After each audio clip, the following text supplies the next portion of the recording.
आमच्यासारखे 242 आमदार आहेत म्हणून मुख्यमंत्री आहेत. शिंदेंच्या शिवसेनेचे आमदार सुहास वक्तव्य.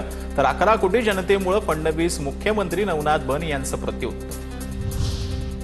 नंदुरबारच्या पालकमंत्री पदाचा पेच कायम. कोकाटेंचं मंत्रीपद गेल्यानंतर नंदुरबारची जबाबदारी अजित पवारांकडे. अजित पवार पालकमंत्री असलेल्या पुणे आणि बीड जिल्ह्याची जबाबदारी आता उपमुख्यमंत्री सुनेत्रा पवारांकडे. मात्र नंदुरबारचं पालकमंत्रीपद कोणाला देणार याकडे लक्ष. पालकमंत्री नसल्यानं जिल्हा नियोजन समितीची बैठक रखडली.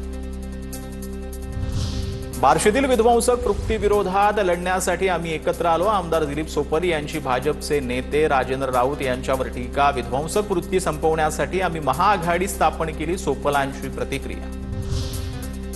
धाराशिवमध्ये शिवसेनेचे अधिकृत उमेदवार आहेत. त्यांच्या पाठीशी उभे राहा. बंडलबाज लोकांच्या नादी लागू नका. धाराशिवमध्ये बंडखोरीवरती एकनाथ शिंदेंची कडाडून टीका.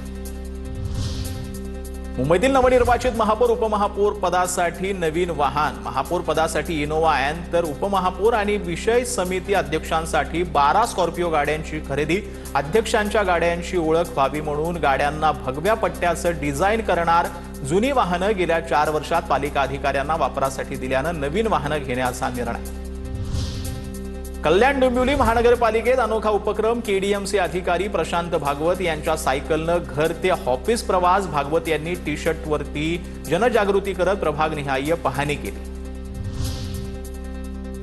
भाजपा आमदार राणा जगजितसिंह पाटलांच्या पत्नी अर्चना पाटील यांना निवडून आणण्याचं उमराजेंचं प्लॅनिंग आहे का?